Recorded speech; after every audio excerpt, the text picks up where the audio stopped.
Deixa eu tirar isso aqui do YouTube. Olá, pessoas todas. Estamos aqui essa noite com a Zakiya. Estamos esperando a professora Thaís, que estava com alguns problemas técnicos. Estava sumindo a imagem dela da câmera. But we are here with Zakiya Carr Johnson, my friend. Hello. My favorite person in Atlanta. Mentira! No, okay. Mina, my favorite person that is my fiance. And after him, Zakiya is coming. I don't want him to be mad at me. So no, I am not the favorites. I'm the my favorites. Next. So we are waiting for Thaís. Thaís is here now. Oh, now we can see her. Ooh, yay! So congratulations, Thaís, for your birthday. Yeah, I wish you the best for your new year. And I have to thank you for everything, for you to be in this Thaís that we love. And I personally love you as a friend, as a colleague. Is a colleague? I always have problem with this word, but you understand me. So now I'm going to leave you with Zakiya for this amazing talk. Okay, so thank you, Zakiya. We've met before, but we've never really talked, I believe. I remember seeing you many times around, but I think the only time we've spoken was when we had that meeting with your kids, which was lovely. My students still talk about it to this day. That was very special. Yeah. So thank you for being with us. Thank you, especially at this month, which, as you know, is a very special month for us. So I was actually listening to a podcast. I try to find some information about you. Oh. And I listened to a podcast. I forgot the name now. But yeah, it was actually the only one I could find with your full name on Spotify. But anyway, I thought about a couple questions I could ask you, and some of them you actually answered on that podcast. So I'm going to try not to be very repetitive. Okay. But I would like to start actually by talking about this TED Talk from a woman called Taya Selassie. I don't know if you know her, if you've ever seen it. But the title of her speech is "Don't Ask Me Where I'm From, Ask Me Where I'm a Local." Because, yeah, it's about the whole experience and the fact that sometimes when we talk about a place where when we just say this is where I'm from, it kind of limits the information that we're giving, and it creates this stereotype of what we believe a person from this place should be. Okay. And because I know you've been to many places and you have international experiences, this is the question that I would like to ask you in the first place. Okay. So, where are you a local? I think that question is funny to me because I think for those of us born where we're from, it feels like I know where I'm from there. But I think when you are moving around and you might live somewhere else for a long time, but be born somewhere else, it does feel like even sometimes a very racist question, depending on who's asking the question. If you live in Geneva, in Switzerland, and people go, "Where are you from?" Then it's like, "Oh, how do you know I'm not from here?" But if you live where you are from, then people say, "Where are you local?" You're like, "Wait a minute, I'm from here. I am from here." So I was born in California, in the city of San Francisco. That is where I am from. I live in Atlanta, Georgia. I don't know if I'm a local here. I still feel like I'm not quite a local. Yeah. And I lived for a long time in Washington, D.C. So I think I could be from anywhere, but I was born in California. Okay, thank you. So actually this video talks about a bunch of different things. So she says that there are 3 R's that define, that help us think about the things, the places where we can consider to be locals. So it's about rituals and I forgot the other 2. I actually had the video open right before. I think I still have it actually. I had it open here because it's when I am a kind of a TED Talk freak.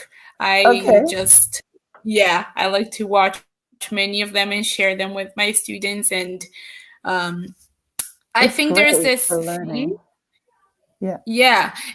I mean, at first I was a very big fan because it's like there's this rich platform where you can find different kinds of information and different people from different places with different experiences, backgrounds, and accents.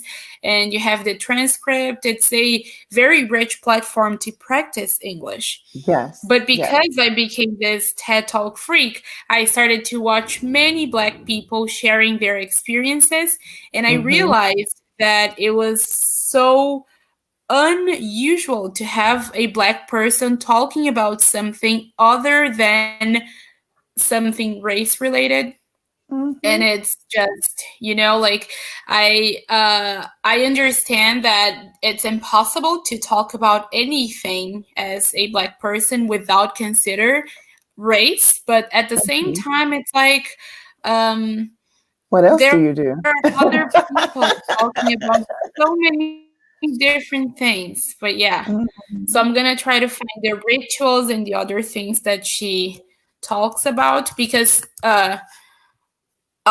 rituals, relationships, and restrictions. This is the one that I was trying to focus on because maybe this is something that you can connect with the idea that you're not sure if you're local, because there are some restrictions that apply to us. And so I thought it was worth mentioning. Okay. I mean, what I love about what we're doing right now is I love word games or games that you play. It's how I think about interviews. It's like, ask me questions, I will find an answer, and let's entertain ourselves, because it's part of like being human, to kind of explore what's inside of our heads.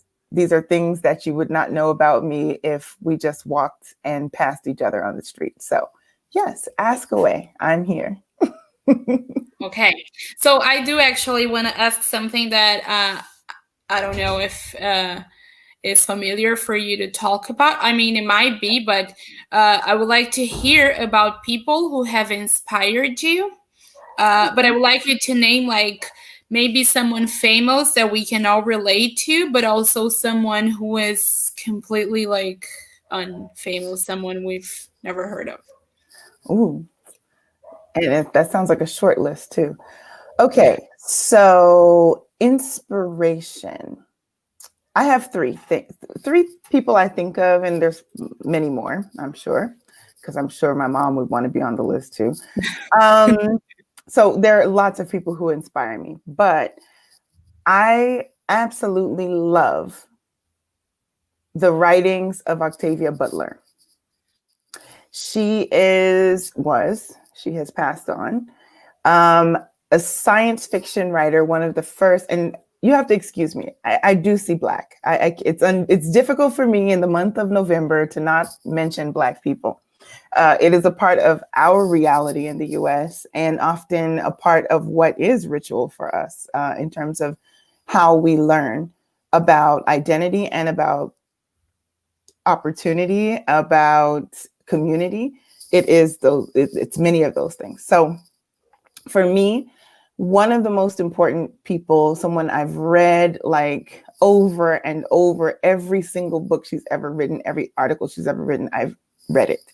And I started maybe when I was 11 or 12, and I think her books were very not advanced, but mature content, but I loved them all. And now the most famous one that everyone is reading is called Parable of the Sower. and Parable of the Talents, which is the second book to that one. But I love Octavia Butler. I love her vision. She was a sci-fi writer, but also I would think part of the Afrofuturism movement, but maybe she wouldn't have known herself as that because it wasn't quite happening when she was really producing a lot of her work. So yes, I love Octavia Butler. I love my grandmother who's still living, my grandmother, Marcel. I have another grandmother who passed away, but those women were big references for me. I was inspired by their lives. My grandmother who's still living, she is very sharp. Actually, she could be on this interview and give you a fantastic interview. She is brilliant and taught me so much about a lot of things. So, like, what does it mean to be a person who practices hospitality? And I think my grandmother would love Brazil because her idea of hospitality is very much like what you find in other places too, where here comes a visitor. What do? We put some more water in the beans because everybody should have some food. We're not going to pretend we don't see you or not offer you something to eat or drink. If you're staying longer, we offer you our bed. There's just this family culture that she was very much a part of. And even today, when I am doing something, I hear her voice in my head, even though I'm not on the phone with her, like, girl, don't do that. Girl, that's not how you make up the bed, or how long have they been in this house and you didn't offer them a glass of water? Shame, like, and I can hear those thoughts in my head. And they tell me when I'm wrong and I'm right, even though she had different experiences than mine, I learned how to treat people and the way I wanted to be treated by her lessons with me. I also learned how to cook. And now she says I'm better than her. So that is good.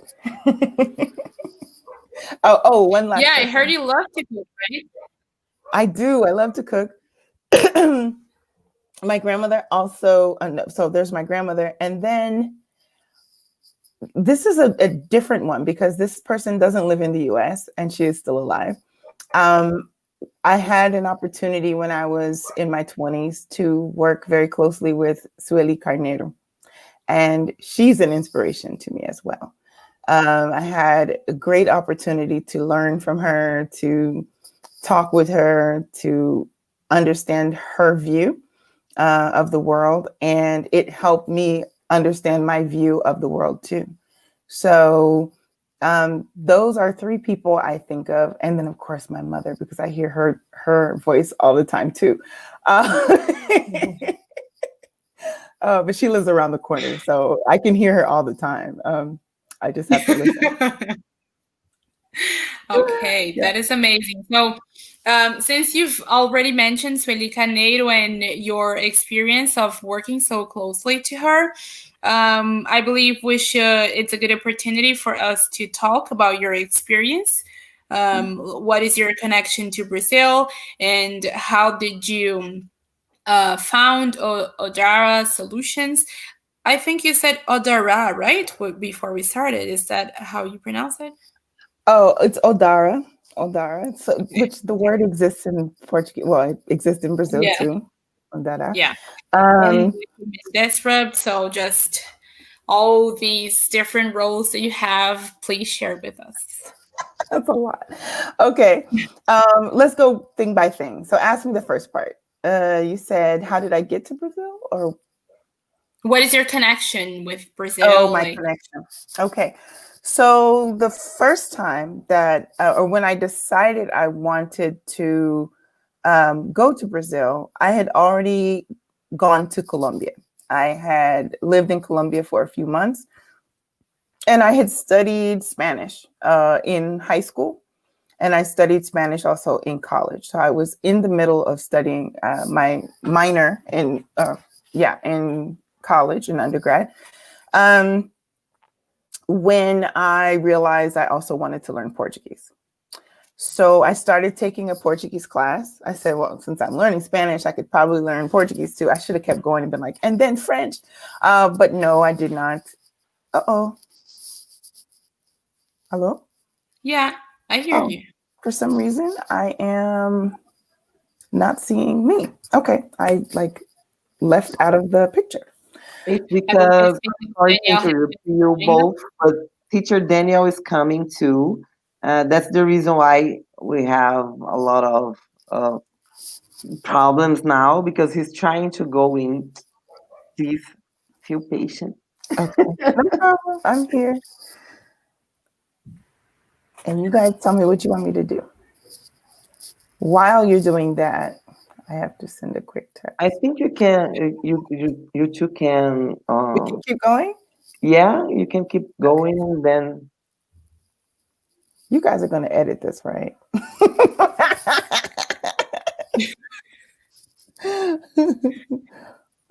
Go ahead, Thais. I'm listening. Okay, Daniel is here. Okay, so no, actually, please go on. So you decided that since you were already studying Spanish, you might as well study some Portuguese. Study Portuguese, and I was lucky. I was at Howard University, which is a historically Black college, or an historically Black university. And my teacher was from Brazil. She was not a Black Brazilian, which I found interesting. Not really. I found odd. And I wanted to challenge her the whole time to be, hello, Danielle. I wanted to challenge her the whole time to be more inclusive of the real world. And for me, the real world included Black people. You couldn't teach me Portuguese and then at a Black college and be like, let's not talk about race. Let's just talk about Portuguese. I'd be like, why would we be doing that? So every opportunity I had, all of my, whatever you call it, my research projects were all about Brazil and Black culture in Brazil, food and cuisine in Bahia. So even before you came here, you had this background. You knew about the Black community in Brazil, Black people in Brazil. Yes, I spent a lot of time just trying to learn more because I remember that, I think I might have read a book about Frechal, Quilombo Frechal, in some random museum. And I opened up the book and there was like Black faces. And I was like, yeah. And I'd already been to Colombia and I was like, some more. And then I couldn't stop. I was addicted. I'm like, I need more. I need to know more. I want to know more. And this teacher was like, again, with the candomblé and foods from Ashe Foods. I'm like, yes, all of it, and she was just like, oh. So I took the first opportunity I could to do a study abroad at Howard. And I went to USP for 8 months. And it was... What year was that? Just so that we have some... Girl, she's trying to make me old. That was 1995. 1995. You might not have been born. Nobody might have been born yet. I was 5. Oh, you were 5. Okay. You were... Okay. I'm like, dang. Okay, you were 7? Oh, Danielle. So yes, I was a full 19 years old in 1995. And I was, or 18 turning 19. And I came to USP to study. And that was how I found myself in Sao Paulo and learning about Sao Paulo. And I remember putting on my application, I want to live with a Black family. And they were like, we'll put you with a German family. You will love this. How did I get the German family? So my host family was German, and I lived in Paraíso, just near the shopping Paraíso. And I don't even know if it's still there, but it was then. That was my first. I think it's a different name. Yeah, That was my first time in Brazil, and that was my first time in Sao Paulo. And I spent that whole 8 months struggling to see Black people everywhere. That was my goal.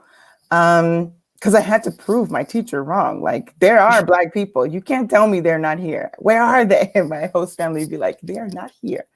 And I remember, I can't remember the rest of the question, Thais. You have to help me.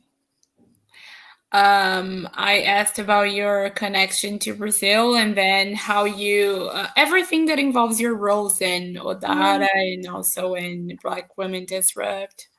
That's a long time. So, anywho, yes, I fell in love with Brazil very early. And I think the earlier you love a language, the earlier you find people, the more connected you are to that place and to the experiences you have, the smells you smelled, everything is like in your mind forever, right? You can feel it. Even if it's a bad experience, you remember it very well, right?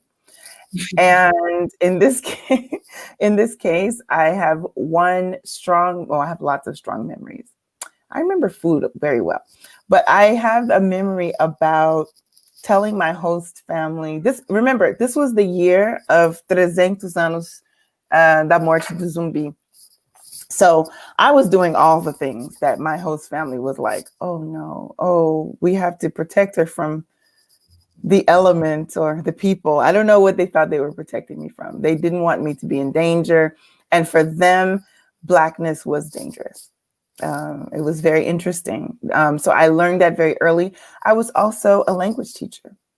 So I was in school. I was teaching English to people who wanted to improve their pronunciation, people who wanted, mainly executives, mainly on Avenida Paulista. And I had a lot of very interesting experiences, which shaped my view of the world too. I remember I'm young, I'm 19 at the time. And of course, you're young, people are going to question things. But I had a lot of experiences where my clients were white, mostly, some Japanese clients as well. And every building I used to go to, because I gave aulas particulares, imagine you, and sometimes in small groups, but I would arrive and they'd be like, where is the teacher? And I'd be like, here I am. And they'd be like, you don't look like a teacher to me. And I'm thinking, oh, they think I'm too young. And then I would find out, no, they thought I was too Black. And they didn't understand, until we asked for a native speaker. I say, yeah, I am. And always this look of surprise. And it wasn't just my clients. Some of the clients were great. But I also had this problem with just getting in the front door. So the zeladores, anyone who was at the front desk, administrators sitting at the front door, the registration. And very often it was, why are you here? And I had clients in a couple of big banks. One was a French bank, and I had a very difficult situation that basically helped me understand something that shaped my future forever. And that was that people did not see my nationality. That's why I go back to like, am I local? I don't know what that means, but I know that the ships that dropped us off in different cities as Black people around the world during the slave trade created the possibility that Thais could be my cousin and Danielle could be my brother. You don't look different than me, not to me. And our families are so many different complexions, from very light to very dark, and we accept all of them as Black for us. So what I learned are two things: that Brazilians also accept a lot of different things as Black, especially if they're not Black.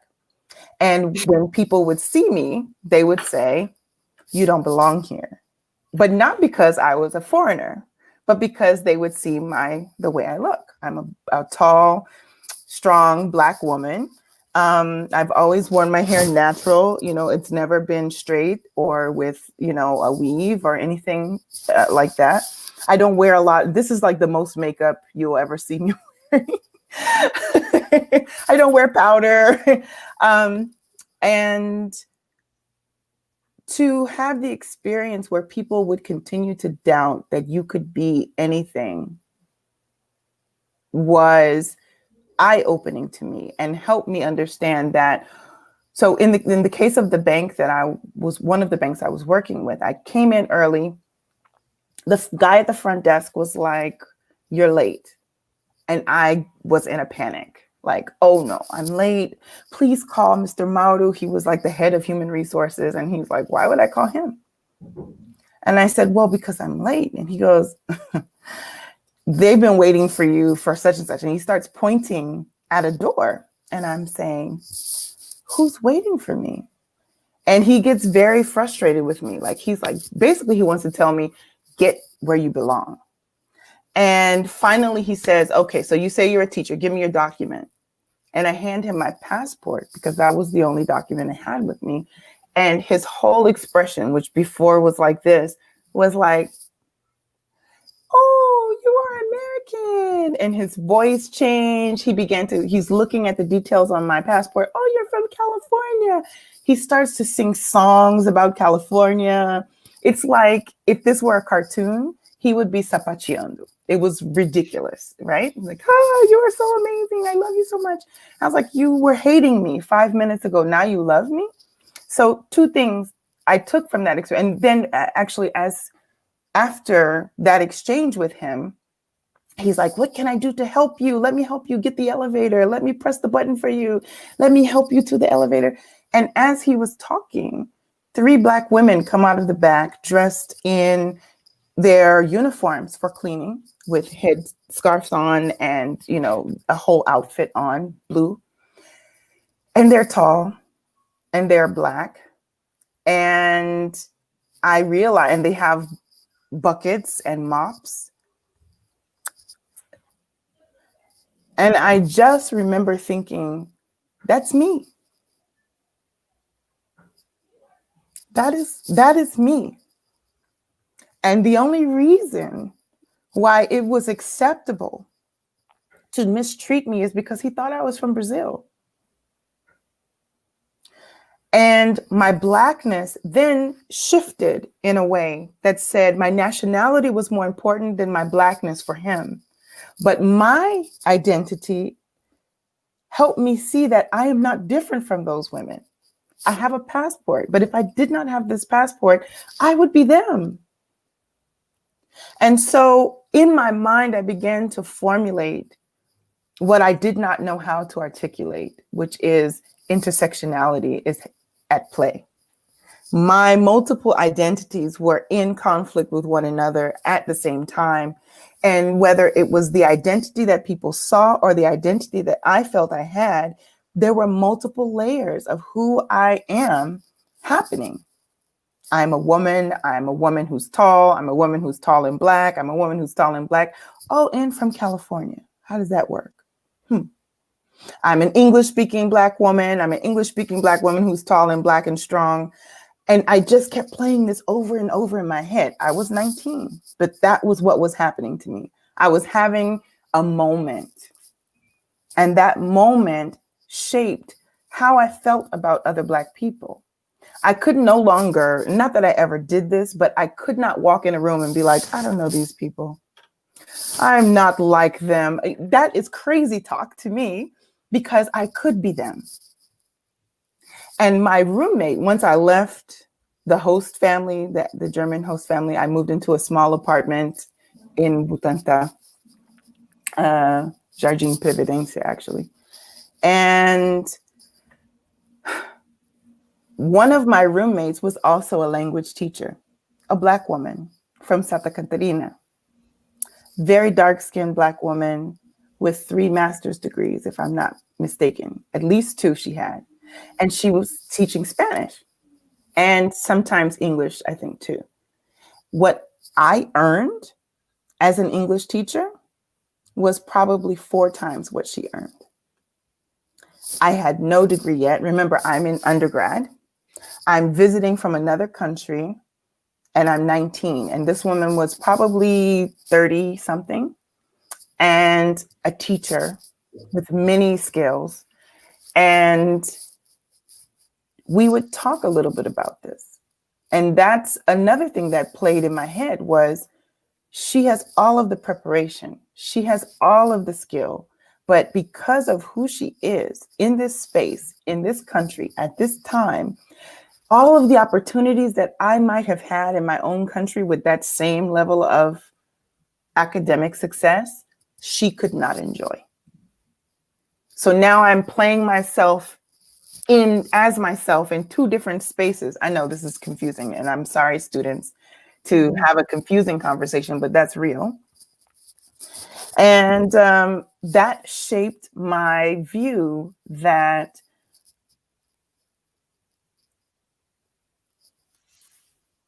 it is by accident that I am not you. I could be you, and you can be me. So do I hate myself? I don't hate myself. I'm loving myself. That means I love you too. And if I love myself and I love you, then all of the work that I do should be about loving us. Loving us, yes, because of where we are from and the experiences we've had, but also because we're a part of a human family. Because we are amazing and marvelous, and no one ever tells us that. And so if I'm going to build something, anything I build should be in the name of making the world better for everyone, but especially for those who have been so long overlooked, made invisible, underserved, underappreciated, and discriminated against forever. So I don't know if I've ever said it that clearly, but that is why, for example, when I left government, I decided to create a business using my talent, which has been to identify systems that don't work, that create and exacerbate social exclusion, and find ways to think about transforming organizations, agencies, policies to be more inclusive, and at the end of the day, equitable, to create opportunity for historically marginalized groups to understand the value that they bring to the table, to understand that their culture is valuable, that what they create is valuable, that their vision is valuable, and that those things are assets or ativos culturais. So those assets should be then used in a way that helps to lift them and not to further oppress them. So if, and now I'm just thinking about one project that I'm working on now with Odara, which is Alafia Mundo. And Alafia Mundo is an intergenerational conversation, a transnational conversation about the importance of samba, but through a very different lens. So sometimes we think of samba, especially we're coming from another country, we're like, samba, show me your costumes. It's so ridiculous how we have been brainwashed to think that samba is frivolous, dancing for no reason, people getting beautiful, but let's just have fun. That is a lie. What is underneath samba is like roots and tradition and ritual. And it's beautiful. It's as important as jazz, blues, any other form of cultural expression. And it has created, like many Black art forms, it has created entire industries that unfortunately do not allow the people who create that culture to enjoy it. And I don't mean, can we go desfilar? Yes, of course we can do that. Can we earn money doing that? Can we actually be the people who create the event and not just the people paid to smile at the event? And that's why I love an Ebony English, for example. That's why I'm excited when I think of the kinds of work, the kind of projects that I can build, because I'm always thinking, if they can create this with no resources, imagine what you can create when you have resources and when you can have support and you have people who believe in you, and you have a strategic plan, you can build an entire industry because you've already done it. These industries are built on you. Carnival is built on you. It's not something that just fell from the sky. So, yeah, that's why I built Odara Solutions. That was a long question, guys. Yes, thank you. I have recently been reading Beatriz Nascimento and how she talks about this whole idea of the quilombo and how we try to see it, how since we're always seeing things from an European or colonialist perspective, we tend to think of quilombo as a place where we would just want to run away, escape slavery, and just live freely and happily ever after, and how it actually represents a completely different perspective, a place where Black people could be, yes, but also come up with new perspectives, new projects, and how it actually was attacked by the state, not because they couldn't accept the idea that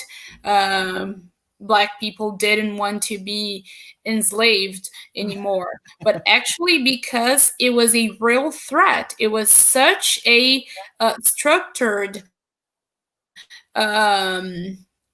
place that it was becoming an economic threat to the state. So Totally. just thinking about this perspective kind of matches for me what you're saying, and how dangerous it is for us to be familiar with these ideas. So it's so common for us not to even know who Beatriz Nascimento is. And then because we are at this point where you can simply escape talking about race or racism, or especially in November, even so, when we have those platforms, when we're giving platforms to talk about us, there's a limit to it. So yes, you can talk about being Black, but sometimes, and most times, it's from the perspective you mentioned, like, yes, come here and talk to us about the beauty of Carnival, talk to us about the beauty of being a Black woman as Globeleza, talk to us about Sorry. There's a limit to the thing. At Globeleza. I'm just imagining how ridiculous that sounds. No? To be reduced to a body or reduced to something that entertains other people. Like, I don't dance for my own darn reasons. I dance because I like to dance, not because you asked me to dance, because I am dancing because that's how I feel. And if I decide not to dance, it doesn't make me less Black. I just don't feel like dancing for you. Exactly. Which is something we often have to deal with, which actually leads me to another question I had in mind, which was this whole perspective creates this thing that Chimamanda says it's the danger of a single story. So it makes us believe that these are the places we belong, and these are the only places we belong. So what I want to know, it obviously affects our self-esteem and so on. So I would like to know if this has always, like, knowing your history and knowing the value of your work, has this always been a thing for you? Have you always known that you are talented, that your work matters, that it was possible for you to reach places and take people with you? So check this out. I don't think that, I think we are always working on us, because the larger society, the way that it is structured so that we constantly question ourselves. I have to thank my mom for being a militant in her own way. And people might have thought that she was exaggerating. Like, she would not let us do some things that other people did. So how did I learn? I'm gonna try to think of the positive way to help the students. And because everything she did was positive, but I think when I was little, I thought, why can't I play with that doll? That's my doll. You don't need this doll. Let me show you the doll you need. Here's a doll. You'll be like, oh, thank you. My mom wanted us to play with black dolls exclusively. And I think it was important because it was a counterbalance to what we saw on TV and everywhere else. Because there weren't even Asian dolls. There were no diversity in dolls. It was either blonde. And then as I was like 3 years old, now you have black dolls. So my mom was like, we are buying all the black dolls. You know, like you will have black dolls. You get a black doll. You get a black doll. But beyond just the representation piece, which I think is important, she also did not encourage us to straighten our hair. Actually, we could do a lot of other things at home, but we could not straighten our hair. So I have several piercings up to here. My mom's like, yes, get the piercing. Don't straighten your hair. She was not about that, you know, like, or if anyone ever said like, oh, my nose, she'd be like, your nose is beautiful. You are beautiful. Always, every day, there was an affirmation of how beautiful we were. And I'm lucky because my father also believed that. And my dad would say, oh, I have 3 daughters. And he would not focus on they are so beautiful. He would be like, you are so intelligent. You guys are going to be smarter than me. Man, I am Jeffrey and you are Jeffrey 2.0. You know, like he's just so enthusiastically in love with us loving ourselves. And they created a community where we were taught to believe we could do almost anything. And it wasn't in that way that said, you see what they're doing, you can do what they're doing. That was not the dream. The dream was not to do what other people were doing. The dream was to do what we wanted to do, to believe enough in ourselves to do whatever we wanted to do, as long as we could take care of ourselves and pay our own bills. That was the important part. You had to pay your own bills. And I think another thing that they did, and I'm going to actually say this for your students, is my parents, every Friday, we had to read books by authors in Black history. My parents were not as well versed in feminism or Black feminism, so I didn't get a lot of some of the other intersectional readers. I didn't get Audre Lorde until later. I didn't get Bell Hooks until a little bit later, but we read Ivan Van Sertima. We read, every book you can imagine that existed about Africa and about the Black existence, W.B. Du Bois, everyone we were reading. And it was such an important thing for them that we could not go hang out with our friends until our reading was done. And you had to be responsible for the chapter of that book for that day. So Daniel, my mom would be looking at you like, Daniel, what did you learn? And be like, oh, did I read? I don't know. We had to, and this was before college, I was even done with high school. So imagine that rigor of critical thinking with my parents and being expected to have an opinion about what we read and not just read it and parrot back what we read. So it taught me very early to have my own views, to also respect my heritage and my history, and to have an opinion about who I was as a Black person. And it also, I think, opened the opportunity for me to begin to explore Black feminism, because I sensed the absence of Black women in the readings that we had. And I'd be like, who are these men? I'm tired of these men. And my dad would be like, well, we're going to read these men. So that was my experience growing up. And it's a very unique experience. I don't know a lot of people who had experiences like that unless they were religious. And in their house, it was the Bible. Like, that was how we were studying the books. It was like, tell us about the chapter. We'd be like, the chapter. So that experience helped to shape everything. Am I going to get a question from Danielle? He's very quiet. Thank you so much. Okay. I know, right? I'm sorry. I was late. So sorry for my tardiness. Thank you so much for having joined us. Powerful words there. I appreciate you for that. I was thinking about what you said earlier about your experience at Howard, and I want to circle back to it because I think it's tied to teaching. And I was thinking about my own experience teaching Brazilian Portuguese in the US. Then people would expect me to talk race, but I was teaching at this predominantly white institution, so oftentimes I did not want to because it was a different setting. But I understand that at Howard, that would have been different.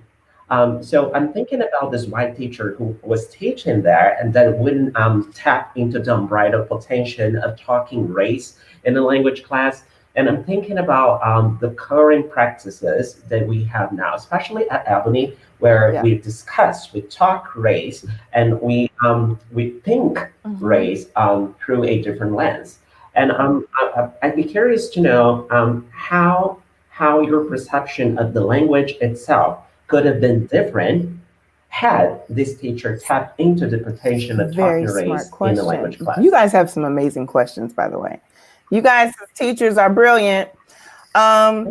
So first and foremost, I have to say, I love how beautiful your enunciation is. Both of you, you guys have great accents, very fluent.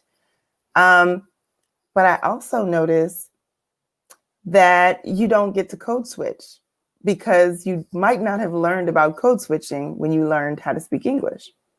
And how can I tell that? Because I come from a country where we code switch all the time. And if you replay this video, you will see me go in and out of vernacular and back to standard English. And it is a question for us about proximity and community. So we don't just say, girl, did you hear that? Just to be sassy and Black. We do it because Thais is my girl and we're going to have a real conversation now. That's why we switch, because I don't have to perform my English. Now I can speak what feels comfortable to me. So the words I learned in Portuguese, my first year taking Portuguese. Joia! I never met a person who ever said that word to me in Brazil. No one ever walked in the streets and went, Joia! And the teacher continued to say this, Zakiya, Joia? And I'd be like, oh my gosh, it's not realistic, right?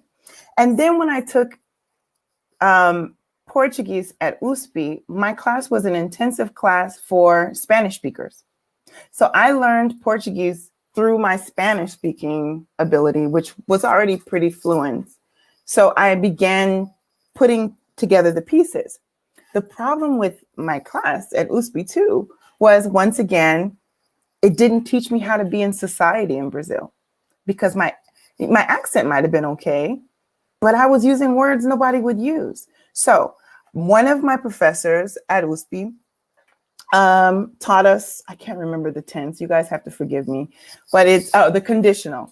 But the polite conditional, I can't remember that, why we do it, but eu gostaria, se a senhora gostaria vir comigo, blah, blah, all of those ias pudesse, blah, blah, blah. You know what I mean?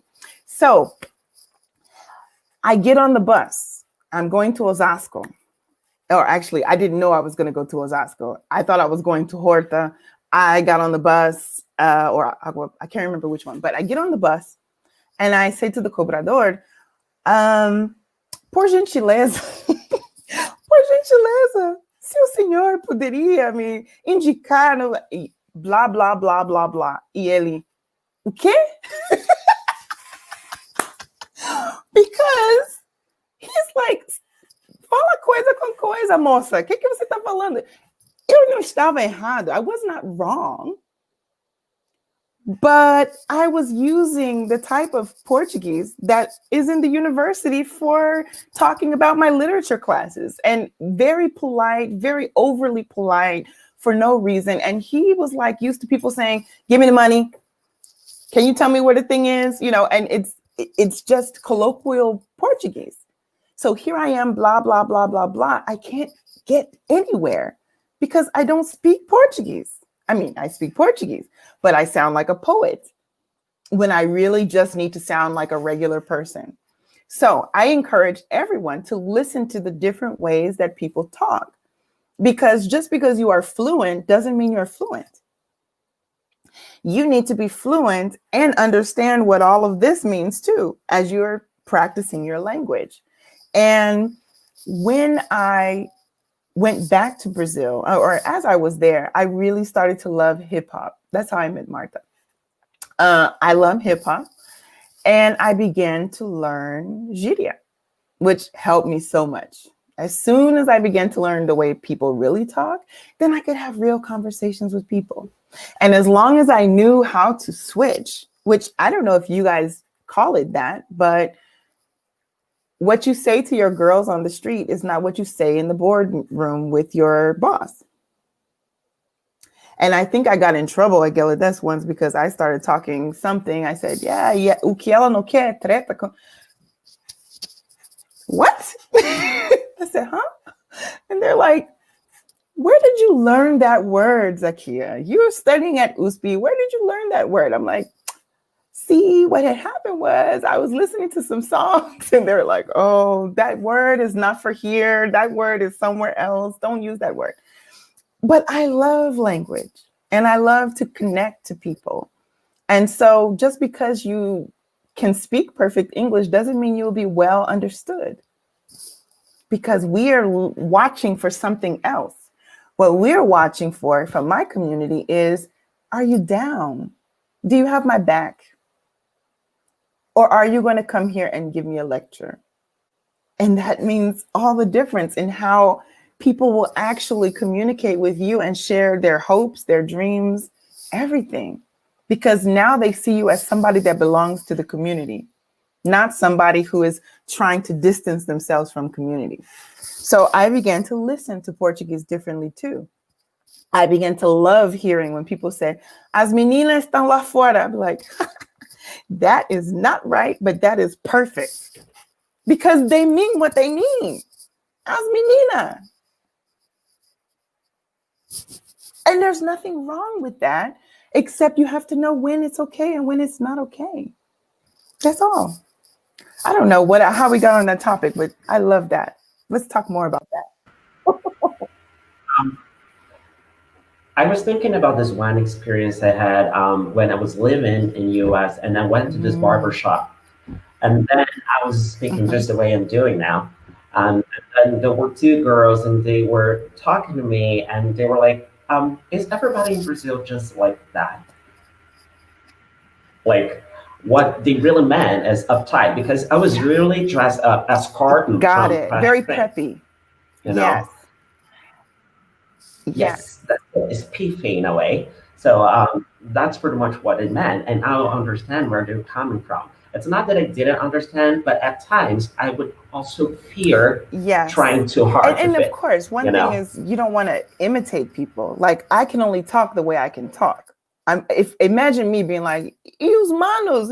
What? Zakiya.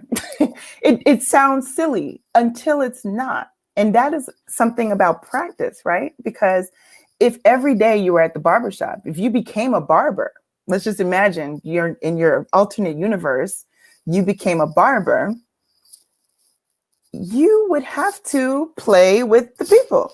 You are now playing with your clients, you're talking, they're making jokes, you're insulting each other. I don't like your style. Ah, ha, ha. You have to learn jokes. You have to learn informal language. You have to learn to be loose a little bit. And so then some words would become your reality. It would become natural for you because you would be in that environment every day. If you're just visiting there, then of course people are like, no one would expect you to know all of the slang, right? or even all of the customs, because you're not from that reality. And I think it's interesting. I have a friend from Peru, dark-skinned sister, long locks and dreadlocks. And she came to visit Washington, D.C. And she was like, oh, don't worry, Zakiya, I don't need help. I'm going to get on the bus. I was like, good luck. No, I know how to get on the bus. I'm from Lima. I'm from a big city. I'm like, okay. She gets on the bus. And later on that evening, we're sharing like, well, so how was your day? What happened? She was like, Zakiya, the guy did not believe I was not from the US. He kept talking to me like, girl, blah, blah, blah, blah, blah. And I was like, let me put my dollar in using my English. And he was like, I said no. And he's responding back to her. He was trying to show her respect, like a community, like, if you can't find the change, go on, sister, get on the bus.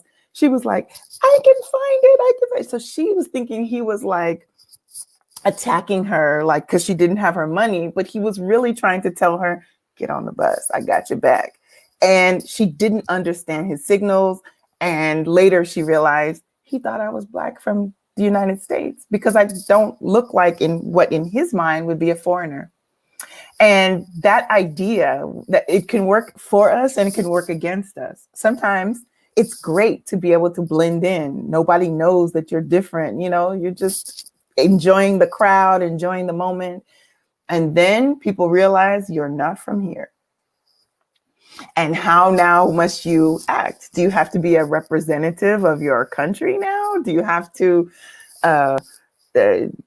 show people samba or show people hip hop? What do you have to do now to show that you are a real person from the place you say you're from? And it can be fun, but it can also be exhausting, right? Because it's a headache. Even being immersed in another country, speaking a language that's not your natural language gives you a headache every day, right? I bet you experience that. Like at the end of the day, you just want to go home. Like, night, night. I want to talk to people. And people in Brazil would always be like, they were nice, but they would always say, gosh, Zakiya, here you go again. Here comes your gringo friend, and now you want to talk in English. I'm like, it's not that I don't want to speak Portuguese. It's just I miss my language. And they'd be like, oh, imperialism, and I'm like, no, I just want to speak my language with my people. Or give me 5 minutes, 5. So, sometimes we just don't have a lot of experience with cross-cultural relationships that allow us to understand, have empathy, and appreciate the experience of the other person.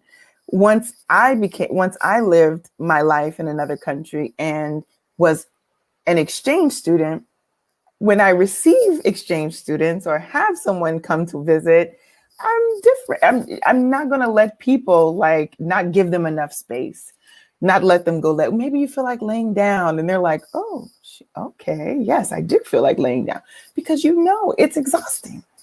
It's very, very exhausting. Yeah. And sometimes you have to speak slower for people or enunciate your words. And if you've never left the country, sometimes you don't know that the other person can't understand what you're saying, because how they learn the language is very precise. Yeah. Oh, maybe we have some people who want to ask us some questions. Yes, guys, if you have some questions, please tell us. Yeah, maybe.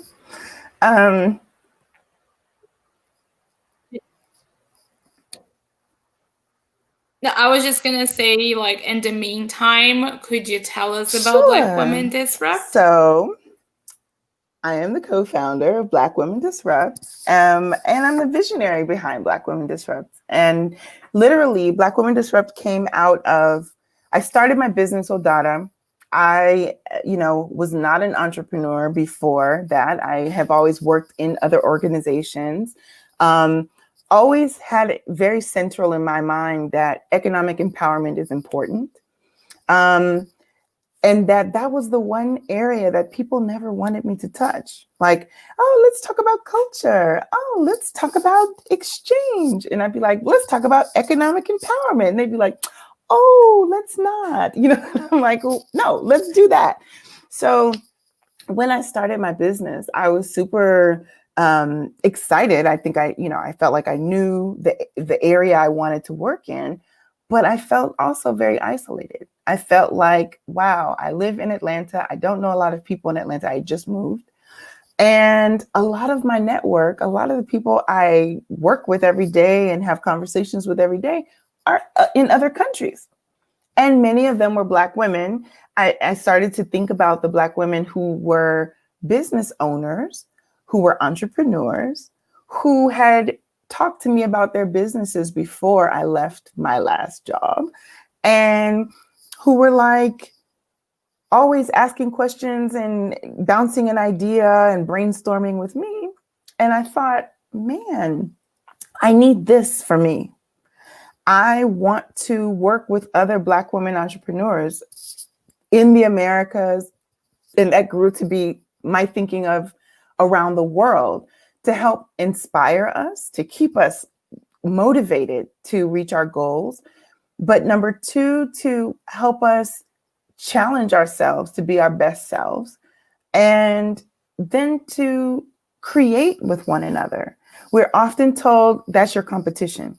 Look at her, she's doing so much and you're doing nothing. Or, oh, she's got this and you don't have that. That means you're not doing as good as her. Oh, look at you, you don't have a yacht, whatever.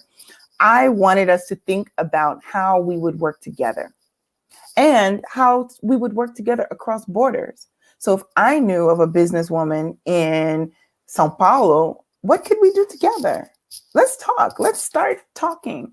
And even if we never make a business, let's think of ways we can collaborate and support each other's work.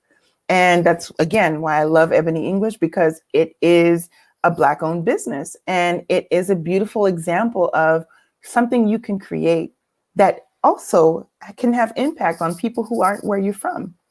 So I began to talk with Black women entrepreneurs in Brazil, Colombia, Peru, and then I started traveling to South Africa. Just this summer, I did a series for a group of Black women entrepreneurs in Ghana called the Boss Lady Series. Then I did just recently the beginning of a series for Lusophone countries.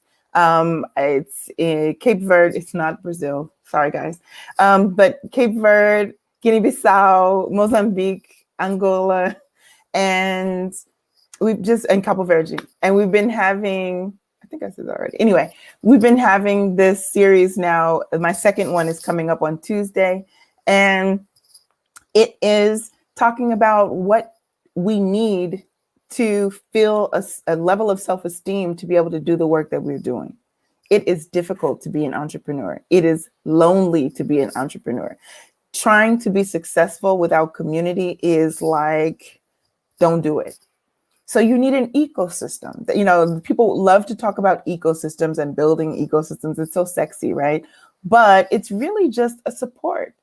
Ways that you get resources, ideas, partnerships, and investment, and a space to sell your products and to grow in a market, right? So all of that to me is super important. And that's why I created Black Women Disrupt. It was an imagination for me. It was an idea that really began to get more and more popular because I think many more Black women are attempting to dedicate themselves to their own businesses. And even if you aren't like a mega mogul, the important thing is, can you support your family? And how do you support your family? How do you think about, once again, going back to that concept we talked about with Alafia Mundo, we have value, we have assets, we have products that we develop all the time. The question is, do we feel confident enough to sell what we have? If you are a bomb cook, you cook amazing food and you need money, you should sell your food. If you want to, you don't have to do that. But, you know, if you're a teacher and you are a bomb teacher, you should, you know. Anyway, Ebony English, don't get mad at me. But yes, you should know your value and be able to utilize your talent to support your family, right? So That's what I thought about when I started Black Women Disrupt. We started a series called Sister Speak. And the first one was with Aniele Franco and with the two producers two directors, co-director and co-director from the film Sementes, about the women who ran for office after the assassination of Marielle Franco. And then we had a woman from the US who is an expert on Black women in politics in the US, just to have a counterpoint, to have a debate, to talk, to explore further this topic. And we'll be doing more of these on issues from politics to art and all of that. Also in January, Black Women Disrupted was going to, we'll let you know as soon as it's ready, but we're working on something that will be an offering. And what we hope is that there will be students at Ebony English, people who are creatives, people who love the idea of being creative and being a business owner, who will help us spread the word about this and help us identify amazing people who we can provide support to. So got a lot going on. And every day I just get more and more excited, because as an entrepreneur, you can do anything. And it feels good to be free. It also means you can only eat what you grow. So you have to be very, very quick with your, with planting seeds, right? You need to constantly be planting seeds and thinking of how to grow the future thing you'd like to have on your table. So that's where I am. Great. Thank you. So we have a question from Ju. The question is if you would like to live in another country after having lived in South America, and if so, which country and why? All I can ever think about, let me stop. I keep going, South America is where I love to be.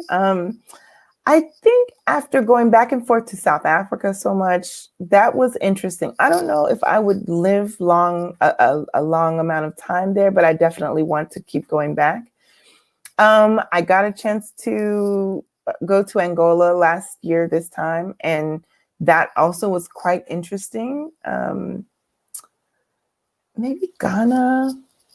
I don't know. I feel like, you have to travel as much as you can, as young as you can travel, because now I have 2 children, I'm married, and my parents are older. Like, there are lots of reasons why you might not live abroad the way you lived abroad when you were in your 20s. Like, I could do whatever I want. Now I'm like, I have lots of responsibilities.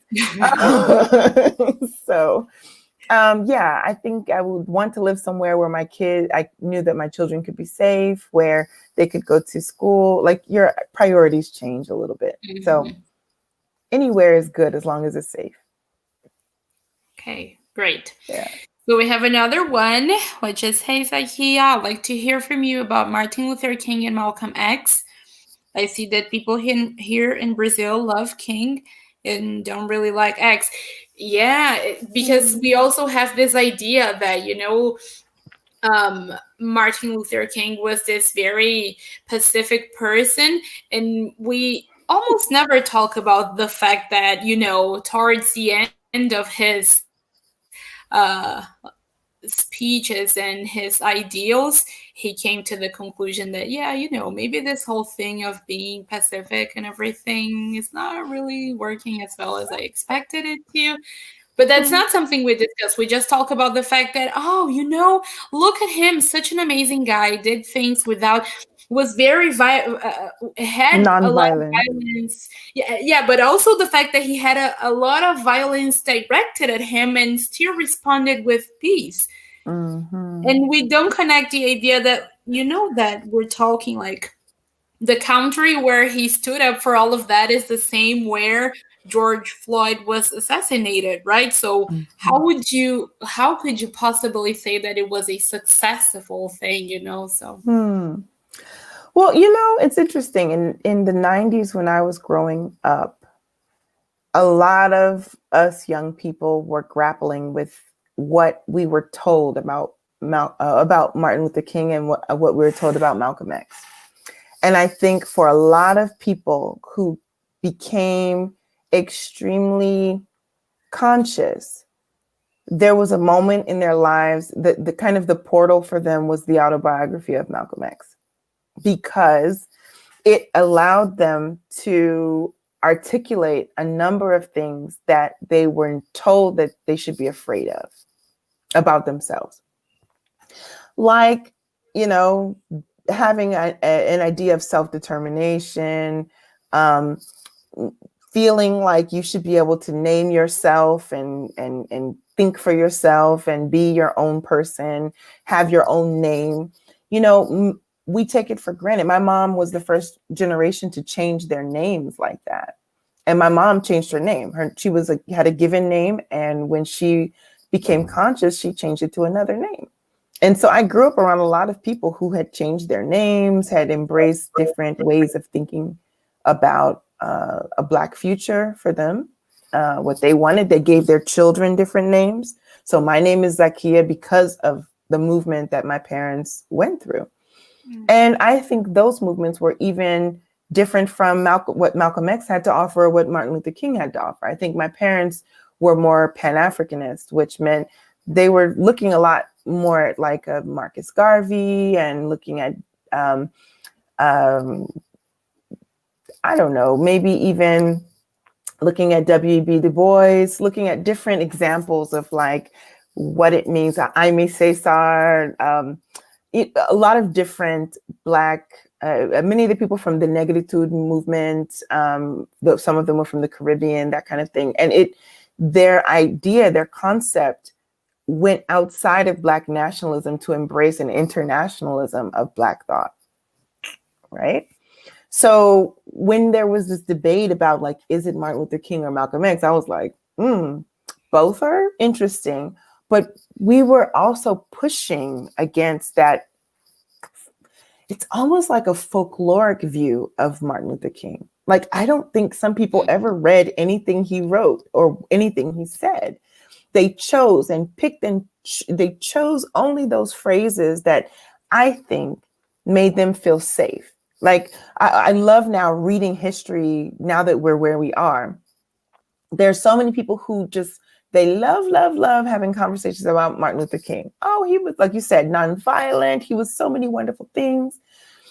But if you look at the newspapers from the time that he was in his height of notoriety in the United States, he was not well loved by a majority of the country, especially white America, was not in love with Martin Luther King.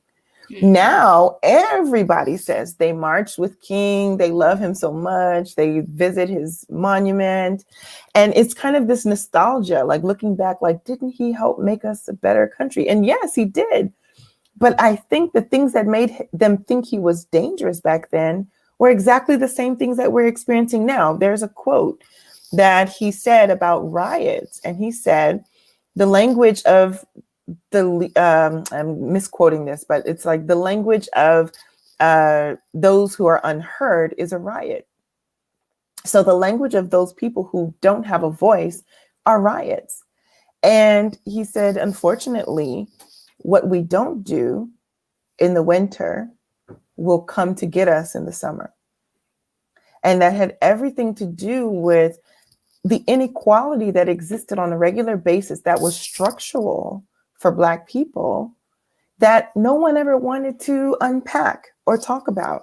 And then when there was a riot in the summer and people couldn't take it anymore, like you're in a small house and you can't get out because it's not safe, because you don't have air conditioning, all these things, there's going to be a riot and there's going to be violence, because the counterbalance to a riot in a place that wants order is violence. Mm-hmm. And so, yeah, I don't think I can say like there's one versus the other, or we love this or we don't love that. I think there's value in both of those men's lives and in their perspectives and in what they learned throughout their lifetime. And we evolve, you know, we learn lessons. And remember, Martin Luther King died before he was even my age. He was a baby still. If I was only what I did up till the age that he died, that would just not be my full self. I often wonder what he would have thought, as he continued his journey, as he got older and had other thoughts and stuff too. For both of them, they were both very young people. All right. So if anyone has any other questions, let us know, because we're actually coming to the end of this amazing interview. But I would like to ask one question, which is your perspective about the differences of religion on the places you've been. You talked about this tradition you had with your family where you would read Black history books, and that the other people who've done that are just people who did it religiously. And it got me to thinking that we have this we actually have right now in Brazil this religious movement that is rising to suppress Black religions. So I would like to ask your perspectives your perspective in terms of how do you see the Christian religions, because that is very, in my perspective, I've never been to a Black church in the US, so I can't really say I don't think I had those notions in any of the times that I went to the US. But shame on you. For shame. Yeah, but they are not even a thing. Like to be honest, my perspective of a Black church is Greenleaf. So I don't really have any perspective myself about that. But the way I see it, the only way to be we don't have we have very little, actually. I don't want to say that we don't have any, because I know we do in Brazil, but we don't have the power of Christian churches to have discussions on Black matters and social discussions that I see are common to be discussed from Martin Luther King himself, for example. So we don't have that kind of idea here. So I would like to hear what are your perspective, the differences you've noticed. Can I add something else there? Yeah. I just wanted to point out that much of this neo-Pentecostal surge that we've been witnessing for more years than Carol say is also taking place in Black communities in Brazil, right? So we are talking about Black folks trying to suppress Afro-Brazilian religions, So that's the reason why we can see things like traficantes de Jesus drug dealers, right? And this is bolinho de Jesus instead of acarajé. Yeah. This is something that got me thinking about the intersection between, say, Blackness and this neo-Pentecostal surge that is actually trying to erase and threatens the very existence of many expressions of Afro-Brazilian religions here in Brazil. Yeah. I think, we're going through some very interesting times, right? Interesting is an understatement. It's so deep. Let's see. Where should we start? One thing you all should know is I don't belong to traditional Christian church. So I'm laughing when you're like, the only way I know church, and I'm laughing because I have barely stepped in a church myself. I, like I said, don't have the same type of upbringing. When people go, oh, and as an African-American, in your chorus, and when you guys get down in your church, I'm like, I can count the number of times I've gotten down in a church on this hand. And so, sorry, people. Sorry. But no, I did fall in love with candomblé. So it's interesting, but I think because I was more open to understanding it, because I did not come from a traditional Christian family. So people were like, oh, okay, how was that? You know, why are you so open-minded about that? And I think it's because I did a lot of reading about what Christian religion did to Black people. Like, there's a lot of good stuff. So let's talk about the good stuff first. The good stuff in my country is that because of Christianity, there was a space that was allowed to exist.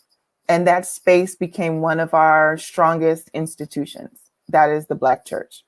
So we could congregate and people wouldn't think it was suspicious if we were learning how to read, if we were learning how to hide people, if we were using the space to pass messages from one plantation to another. However we could congregate, as long as we said Jesus was on it, then we were less suspicious most of the time, even though there was a high level of suspicion of any group of Black people getting together to do anything, right? During that time and well afterward as well. So I think the positive part is it allowed people to feel part of community. So part of our culture, when we talk to people who are older than us in the Black community, you don't call them by their first name, even if they insist. No, call me Danielle. You'd be like, oh, Mr. Danielle, or oh, Miss Tai. You know, you have to give them an, or brother or sister. You have to call them something. They have to have a title. They can, or aunt or uncle. You understand? You cannot. You cannot. And I wonder how this now will work for non-binary. You know, now that we're in a whole different time too, where people, their pronouns are different. This is like, we don't have a respect word for they, but I'm sure we will find it. I don't know how we will find it, but things are evolving. But what I'm trying to say is basically that space allowed us to show family relationship, trust, community, exchange of information, opportunity, a place to learn, all of those things, which are great for your community, right? And we were segregated still then. So everybody went to your church, whether they were a doctor or the janitor in the local building. It flattened class differences in some ways and created a space where everybody was equal. So maybe at your job, you were just the assistant, or maybe at your job, you were the gardener. But at your church, you were deacon and you had a sense of worth, and people called you uncle, or people called you sister, or people called you pastor, and you had value in the community, right? And so I think that is the good part. The bad part is that because the religion was put upon us in a way that attempted to erase who we were, and to tell us that we weren't the same or as valuable as white people.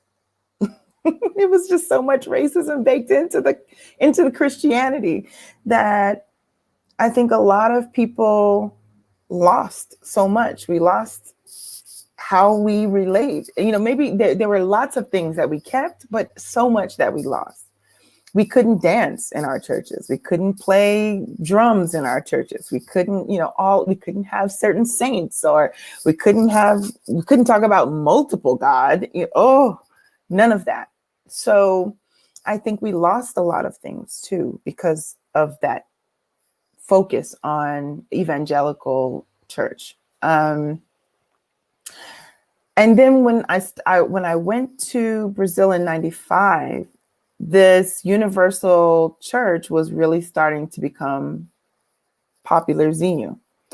And what I noticed was one night there was a show, I think it was João Soares or one of those nighttime shows. There's one guy, he interviews the people, there's a dark screen in the back, that kind of thing. And he invited some evangelicals on the show, some pastor, some leader. And the leader came on the show, brought a statue of the Virgin Mary, and then proceeded to kick the statue and step on the statue and curse the statue. And I was like, is this happening on TV? Oh my gosh. Mainly because I thought if it could happen to a Catholic saint, what are they going to do to Casas Yashe? How is this going to affect Tejeros? How is this going to affect the people who also are practicing something that is even more distant than Catholicism? It was very awkward for me as a visitor. I was like, what are they going to do next? Put fire? And now fast forward 20 some odd years, and that is what's happening. Where Tejeros are being attacked, people are being told to recant. People are being told that there is no tolerance for your religion. And it's sad because we should all be able to be who we want to be. And I think people can coexist. Okay, so you want to be evangelical. That should not stop you stop me from being who I am, or stop you from being who you are. But I think for some people, it's a zero-sum game. It's either you win or I win, or we destroy it all. And unfortunately, we got to learn how to live in the same place. And, you know, I can't talk about people's beliefs because that's what they believe. And if it works for them, I want them to feel uplifted and happy and blessed. But I also want people to respect one another and to not do bad things to other people because your religion isn't like mine. It's very, you know, it's dangerous times we live in when you can look at your neighbor and say, they aren't as important as me. Yeah. Thank you. So we have the final question, I believe. Naomi actually said, I just want to congrats Thais on her birthday. Teacher, when I grow up, I want to be just like you. Oh, you're so adorable. I have a student, Anna. She is 15 and she, actually, Talk to her, your yeah. kids have met her.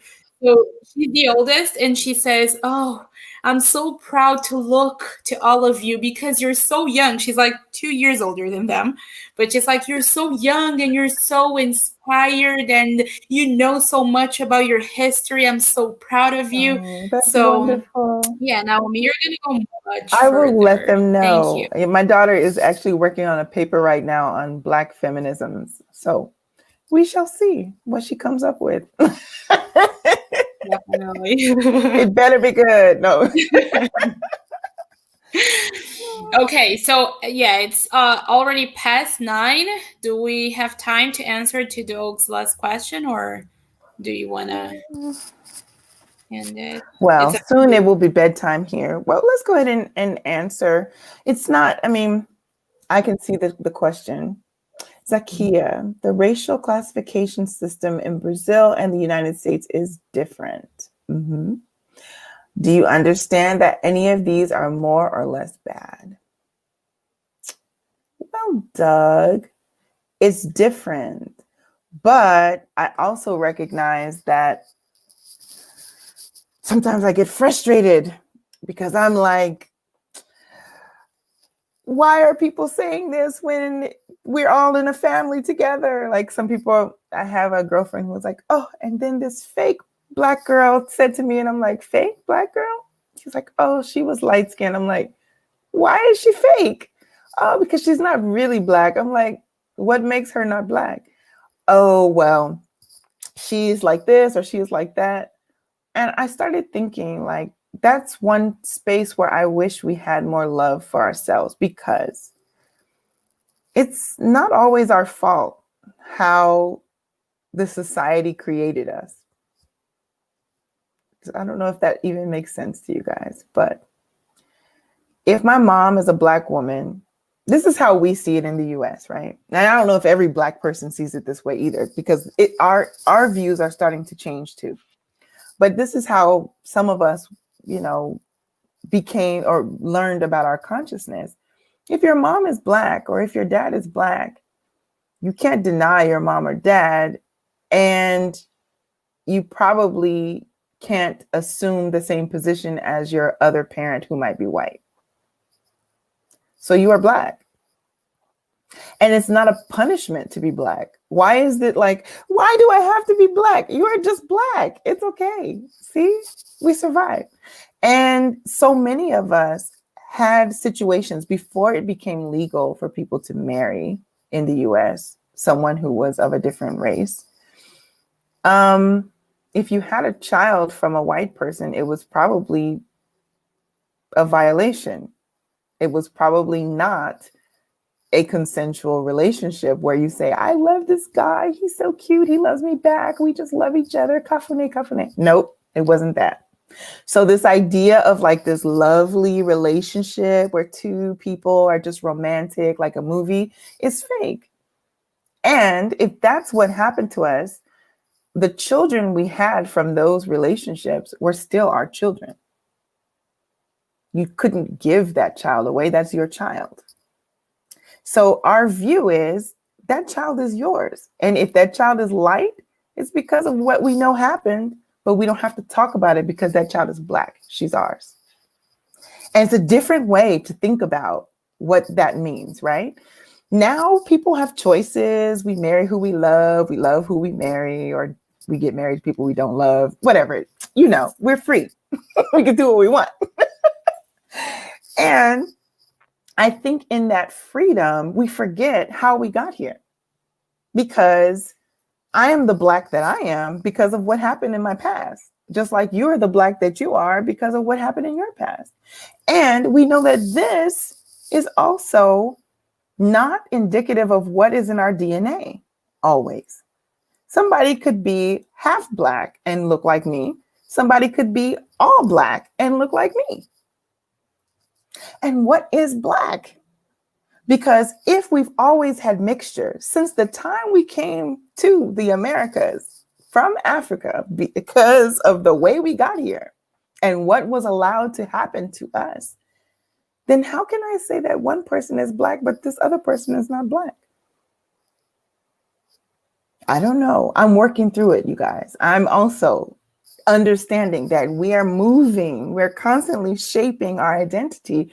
But when they did DNA tests on many Black Americans in the US, most of us are 70% Black. Not 100%, not pure Zulu blood, whatever we think we have in our heads. We are mixed, but we are politically Black. We make a choice to be Black. We don't feel ashamed of being Black. And we embrace our children. And yeah, society has its own rules about one drops and all that stuff, but it came also because we were trying to accept a situation that is not easy to accept, that you don't have control over who your children are going to be sometimes. So now that we have a choice, yeah, I think we are struggling in both countries to understand what racial classification looks like now. When I lived in Brazil, and when I first lived in Brazil, we were talking about negro is a combination of peoples who consider themselves pardo or preto. And now people are like, oh, just call me preto. I'm like, okay, I accept it. Or people are like, oh, he's not really Black. And I say to myself, how do you know? How do we know? And if we thought that negro back then, especially the numbers that we used to count how many Black people there are in Brazil, we're using a combination of two identifications. And the identification of pardo for me is difficult because what do our babies look like when they're born? They don't always look the same as they're going to be when they're old. So if you looked at my baby picture, what would you have called me? But then I grew into this beautiful negra, and hey, I'm Black. I'm always Black. I was born Black. So, it's difficult. And South Africa, there's also a different system. And what does it mean to be colored? There's a lot of pain that we're all really dealing with. We're dealing with painful history about our identities. And I think more of us have to do more studying and more thinking and having more dialogues like this to imagine how we can make peace with who we have been and who we want to be.